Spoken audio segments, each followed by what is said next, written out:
Well, you got there, Graf?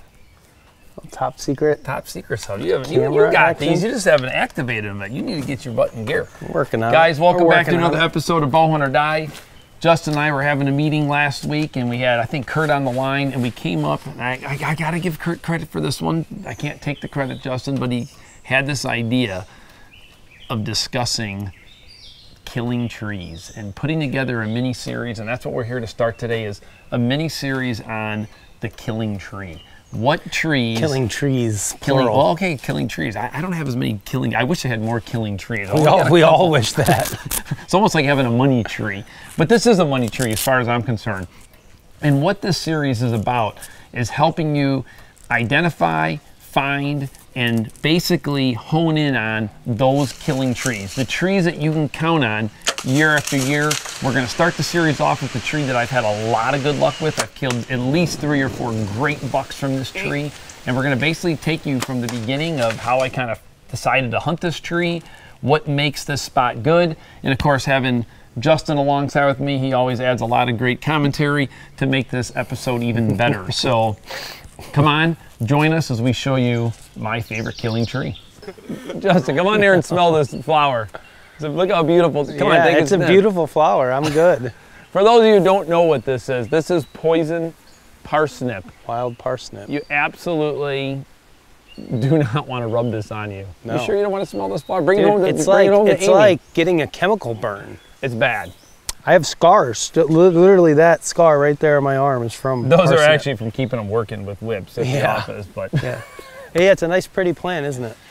I think the important thing that we're gonna find with all these kind of killing tree segments is like the tree is ultimately the end result, finding the tree, but it kind of starts with understanding everything around it and what goes into making a good killing tree. Like, why is that tree or that spot a really good spot? And I think like right now, you know, we're only, I mean, how far are we from the truck, Todd? 100 yards, 150 yards from the truck right now. And we're probably only another 150 to the tree that we're going to. But interestingly enough, and I found this through the years, like your access point to that tree and how you're going to hunt it makes a world of difference in the ultimate success that you have. And I think this is a perfect example of it, because the easiest way to get to this tree is to stay on this path that we're on right here. Yep. And because it's a nice easy walk, right? It's kind of level, and then just cut up to the tree. But you were just explaining like that's not the way that you hunt it. You're taking this path here, which again, look at these 2 paths. If somebody just sent you out here, 10 out of 10 times you're going that way, right? But sometimes putting in a little extra effort to take the long way, quote unquote, around, which in your case is trying to not disturb this whole area down here, can just make a huge difference in the amount of deer that you ultimately end up seeing from that stand. Yeah, and I actually want to rewind for 1 second, because there's one little thing that I just remembered that really helped me kind of hone into the spot. One time I was hunting, and of course, one of my favorite spots to hunt is way, way, way on the back of this particular farm, right? And I was walking out, seeing the blues, really wasn't seeing many deer, but it would seem like almost every time I'd come from that tree stand and come back to get to the truck to leave, I would always spook deer out of this little spot up here near this killing spot. This one time I did it, I busted out just a big buck. He was bedded down with a doe, and I would regularly bust does out of there. So I just kind of learned that for whatever reason, those does like to bed there, which is ultimately how I started leaning towards putting a stand in this spot. But like to your point, sometimes the easiest path isn't the best path. Yeah, and we're all guilty of wanting to do that, right? We're all guilty of like, I'm in a hurry, or it's like, I don't want to get sweated up, or I didn't trim this out, and I'm afraid of making noise, or whatever the case is. And I think, at least for me, like, I know when I'm shortcutting things and I shouldn't be doing them. For sure. You know, and then sometimes you just have to say like, no, dude, I'm gonna go this direction. And, you know, I'll give you another example. It doesn't really pertain to here, but I have a piece of property that I hunt where I've got trail cameras on it like we all do, right? And I get tons and tons and tons of daylight photos of deer and bucks and things. And so I know it's a good spot, but it just seems like every time I hunt it, I don't see deer, or I don't see many deer. Yeah. And then the next night when I'm not there, there's deer there. And for a while, I would always chalk it up to just bad luck. Like, ah, gosh dang it, that buck was there last night. I was there the next day and he wasn't. And now I'm not there and he is there. And I always just thought like we were just missing each other. But over time, I started thinking about it more and more and realizing like there's something that I'm doing on my entrance or in my stand, or I'm doing something that's affecting the deer being there. Right, so it's made me want to revisit my entry and exit. And sometimes you have these awesome spots that unfortunately you just can't hunt because you can't get to them. And it is as painful as it is to be like, man, I just can't go in there because I'm spooking too many deer. Like those spots do exist. So I think part of what makes a killing tree is access. And so when we look at this, you know, Todd's saying nucleus kind of down here, right? That's a travel hub. They love it. They like to bed in there, they like to travel through it. So you're avoiding that. And we're gonna cut up through here and we're gonna go up and over the long way. I go up, over, around, and I dive right into the tree, leaving that center nucleus just alone. Because what we'll show you from a map perspective, they come from the east. That is more of a destination field. Even though I plant food plots here, Justin, and have great food here, they're more micro plots. They're not where they ultimately want to be in the evening. Right, they're not spending hours and hours and hours in them. They're passing through, they're feeding for a little while, and then they're making their way east or west to destination. To the big field. So let's go ahead and, so I basically blaze this trail in here. I stay off the main trail and I cut up right through here. Now, wind direction wise, what are you typically hunting this on? So I mean, I think if I'm right, if I remember, you usually hunt it on a south, correct? I can, but this is something that you only learn in time from hunting stands a lot. You know, and of course, sometimes we talk about like how much is too much when you're hunting stands, right? Like you're better off first time in or only hunting it a couple times a year. But again, I've hunted and killed so many deer out of this stand. Like I have, Justin, don't forget, this is the stand that you and I hunted in as well together, and you passed that one buck during that late season hunt. I mean, it's just been a great stand. But what I've learned from a wind perspective is even when the wind is going a direction I think it's not gonna work, there's something about this area and the height of where I'm at where the scent just generally wants to go up and out. Like I can get away with hunting this on almost any single wind. The only wind that I don't push my luck on is any kind of just direct west. Like if it's a straight west, just coming down that draw. So west is coming down the draw and going straight into your woods. Right into there, yes. But a south, an east, even a northwest, because even on a northwest wind, it hits me, and then for some reason it diverts back up. Yeah. And that's one of those things you only learn by hunting a stand. I've had so many spots where it's like, I get there, I look around, I pick the tree based on everything around there, and what I think is the right wind, and then I get that wind and I go in there and I'm like, oh man, this is completely wrong. And let's just take a second and talk about it, because I think for hunters that are just getting started, like I remember when I first started hunting, I literally was hunting an elevation of like flat and zero. My place in Wisconsin in that swamp was literally like this. If it was a southeast wind, it was southeast. I mean, it was just amazing. Yeah, very consistent. Very consistent. You come here and you start hunting more terrain, you know, enriched, you know, land where it's, you know, you got this big gully right here. You're looking behind this, you got this big ridge over here. It flattens out. The wind just does totally, completely different things. You cannot count on what the wind direction is saying. You got to get in there and hunt it and actually figure it out for sure. And that's important to try to keep track of those things. It's hard sometimes to remember those things. Like I actually started just using like notes on my phone or hunt stand and making, you know, put those markers and stuff and putting notes in there so that like I can remember like, shoot, I'm in here and you know, the wind is supposed to be this way, but because of this valley, it's literally doing a 180 from what I thought it was gonna do. Yeah, I'll come to this stand and I'll feel that wind kind of backdrafting against me going, oh, it's not right. But I know once I'm in that tree, it'll be fine. So I have to just kind of push my luck, you know, getting there, which I know seems edgy. But you probably just learned that through experience too. For sure.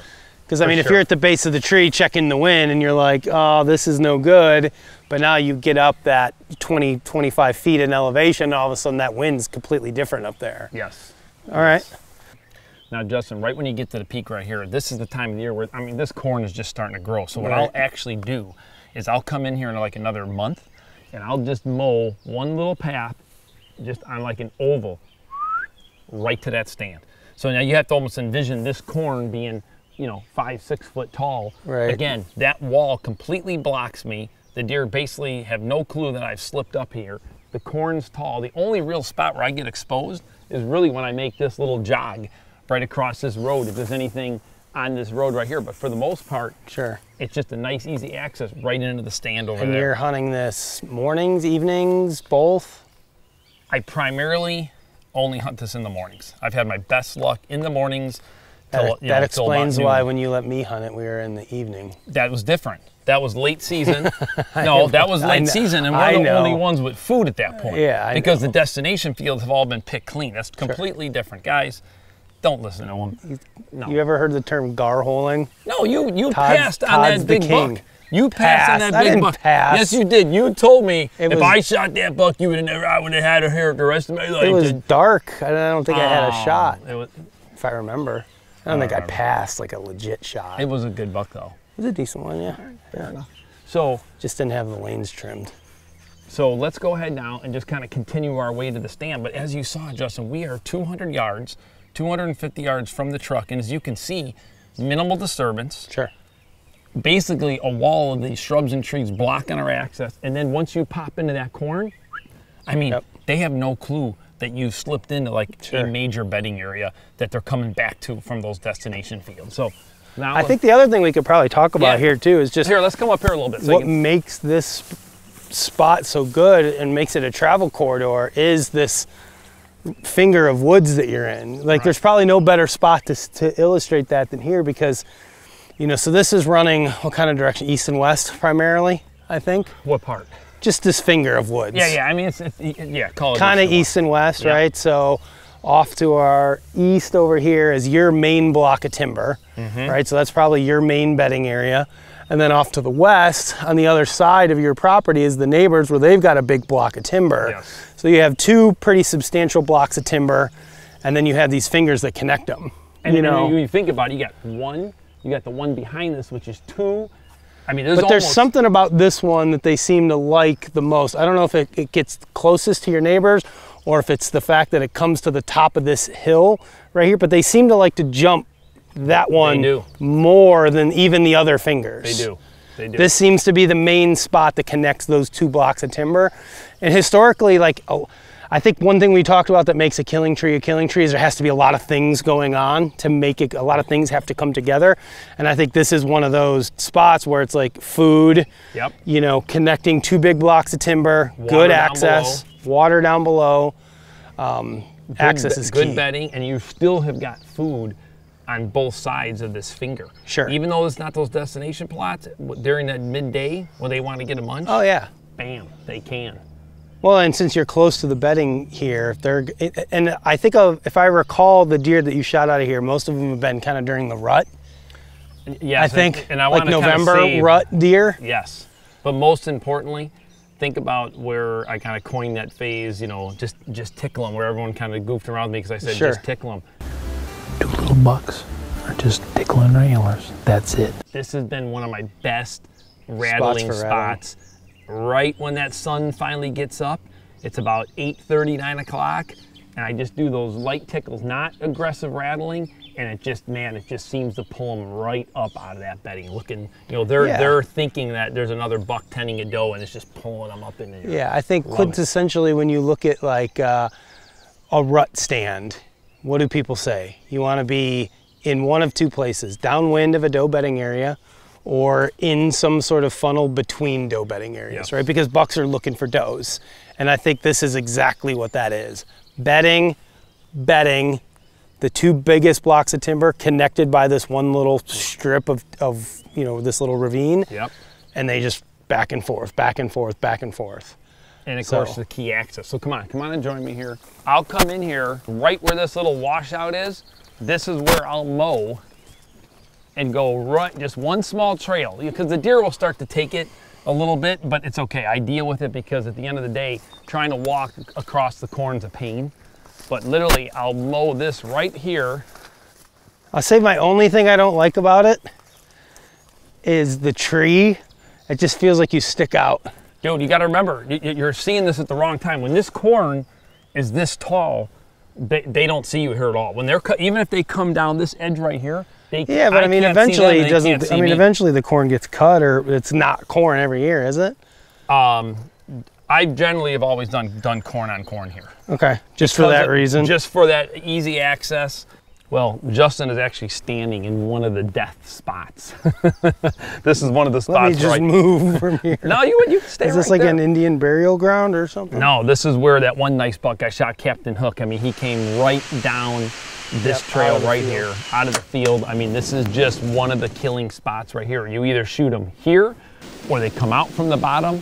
They go right down below you there. They cut across, and you can shoot all the way across. That was going to be my next point, which was, I think a lot of people, based on everything we've talked about, would assume that you're shooting them on the edge of this field right here. Yes. But the reality is you've killed more of them in the woods than you have out here. 100%.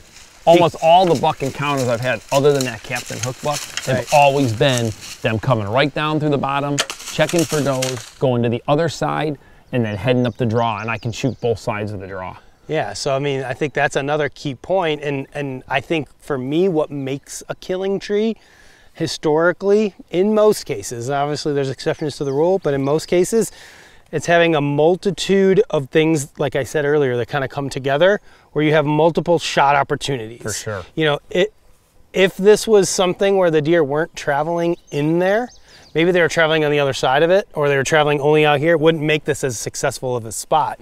But because of the way that the terrain, and obviously it's summertime right now, so it's hard to get in there and show everybody what this looks like in here. But there's a couple really good trails that run parallel, if I recall, to the kind of the washed out bottom. 100%. And then there's one up here, I think that crosses maybe, if I remember. That's right. And it just, there's a bunch of stuff that all kind of comes together in this finger. You've been here when I haven't been here? It seems like, he seems like you know this spot a little too good.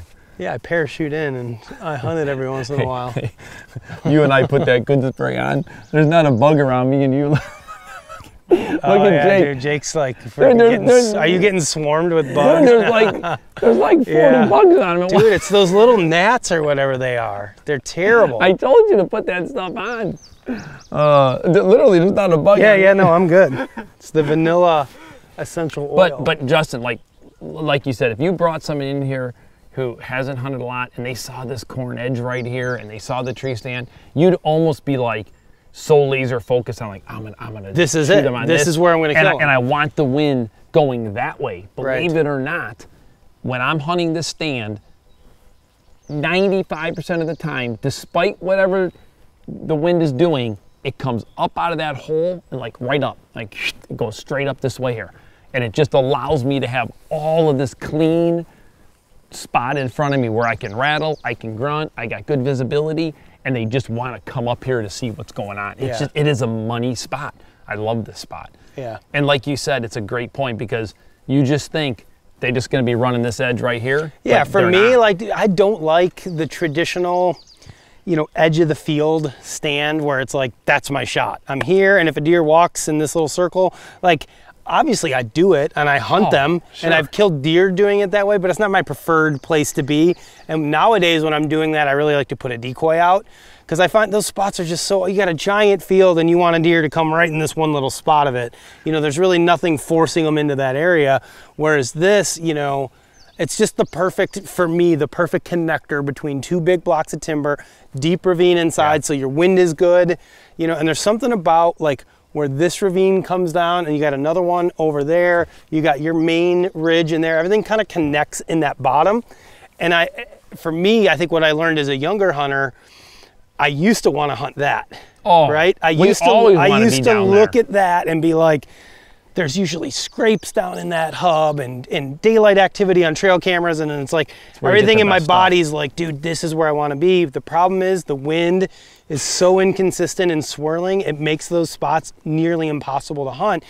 And I've wasted so much time and so many hunts beating my head against the wall, hunting those spots before I realized you got to get in a place where the wind is more in your favor. Otherwise, it's just never going to work. I agree.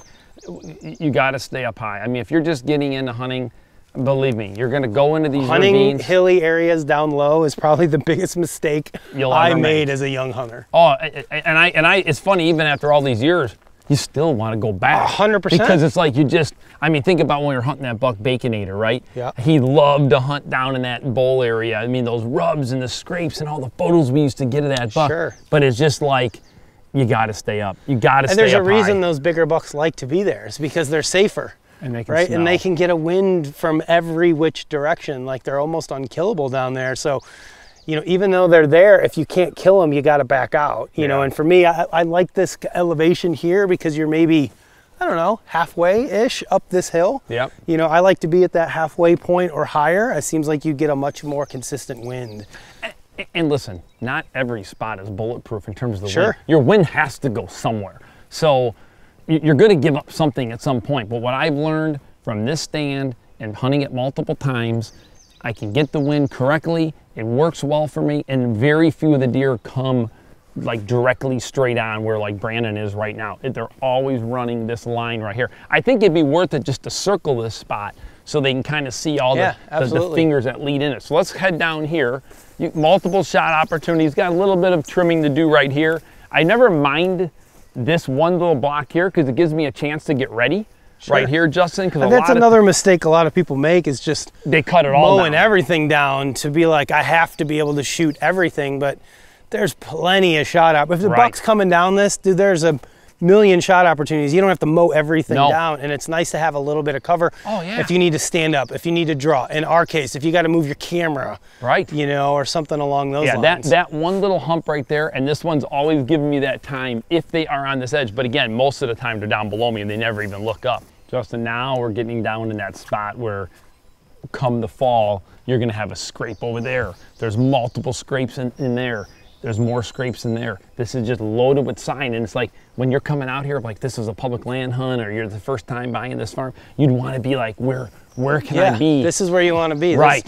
You know, these fingers kind of converge right here. You got the creek down there. It's kind of flat right here. It leads up, like there's a lot of things that meet kind of in this bowl right here. So you want to be like, okay, this tree right here I can get in. But the problem is, like I said earlier, that wind is just 1 second it's this way, then it's second it's that way, and then it's over there, and then it's over there. And it's just like, you're just killing yourself and not killing any deer. But this here is where that big, nice 8-pointer I shot and that buck called Beamer I killed, staying up where I was, a little bit of rattling, a little bit of grunting, and pulling them from this area here, and they just get lured right up. And just where that stand is and how it splits, no matter what direction, once they're committed, I'm either gonna be able to shoot them on the right or shoot them on the left. It just works so perfect. And as you saw on the entrance, did we put any scent over here at all? Did we come anywhere near her? That wind's pushing up that way. Yeah, I mean, you're right up over the crest of that hill on your entrance. So, I mean, there could literally be a deer probably standing down here feeding around. They would have zero clue that you just snuck on the other side of that hill through the corn and popped into a tree, you know, 100 yards from here. Right in their bedroom. Justin, this is probably the next best thing that makes this spot just so good is you've got that other ridge line over there, and because of this little connector here with all these little apple trees, they just come roaming right through here, and then they want to get to that trail that's right inside the woods. They don't like to stay in the open and walk this one, so they literally come right here, and you can see my stand right there, and they pop in, and just on the other side of this tree that's laying down is that main trail that goes right down to that bottom where that big scrape is, and right on out. So I mean, you're able to see. It is amazing how they like to stick in the cover, even on a piece of property that sees very minimal pressure, awesome food, habitat, everything. Like they still just are all about that cover when they move around. And I think that's what's cool about what you just said, because this, I don't know if you want to call it the connector piece that connects these two fingers. Like this wasn't here when you bought this place. Like you put this in, you planted these trees, you let these natives kind of grow up. And I mean, if you walk underneath a lot of these trees here, there's beds underneath a lot of them. Oh, sure. Right, so they love bedding out in this stuff. And like you said, it's just a perfect connector between these that brings them a little bit closer to your stand. So again, back to the killing tree, right? You got this movement, north and south. You've got your east and west movement on multiple sides of that tree. Great access, good wind just because of the topography. Like, it's just a killing spot. You know, and those spots are hard to find. What I thought was kind of cool about this one too was that was the first tree that you hung in this area. A lot of times in my experience with my quote unquote killing trees, It's not the first tree. No. I hang, and then it's like, oh shoot, I didn't realize the deer were doing this. I thought they would be doing this, but they're actually doing that, or the wind didn't work. So sometimes I have to fine tune to get in the right spot. Yeah, this 100%. one was like, I got lucky. I Yeah. mean, it does not. it doesn't always go that way. No, I did get, you know, lucky. I like to think that some skill played a role in it, but I Sure. just knew that diving down in the bottom and then trying to get down there was never going to work. And there was only one draw, and I know I needed to stay up. So what ultimately gave this particular spot away is, like I said, those couple of times that I'd come out of hunting that backside, I always would bust them out. And then once I dove in there and saw that kind of main crossing trails, it took them that way and took them this way. And it was, I looked up and I could see that tree about 20 yards away. Yeah. I was like, okay, that was I think perfect. the last thing to talk about where some people tend to go wrong with tree stands, and I know you probably did that when you bought this property. This is what, like about 60 acres, give or take? Don't right? don't even go here. Well, it's the same Don't thing even we go all do, here. right? This is probably the closest stand to the truck on the property, or one of them, right? What do we all want to do? We want to go Always. as far back in as we can. I got to get away from the building. I got to get away from the road. I got to get away from the parking lot. I got to do all this stuff. The reality is you don't always have to do that. It's like a mental thing that a lot of us just can't get over, is that a good spot is a good spot, even if Yes. it's close to your truck or your building or the neighbor's Even if you hear house. them mowing and hear them talking and hear the Yes. dogs barking. So again, you they're got a used to 60 that. acre piece. You're like, dude, I want to sneak in. I want to go all the way to that far back ridge where they're going to be undisturbed and blah, blah, blah, blah, blah. Turns out it's almost impossible to hunt. You're blowing everything out of here, whatever.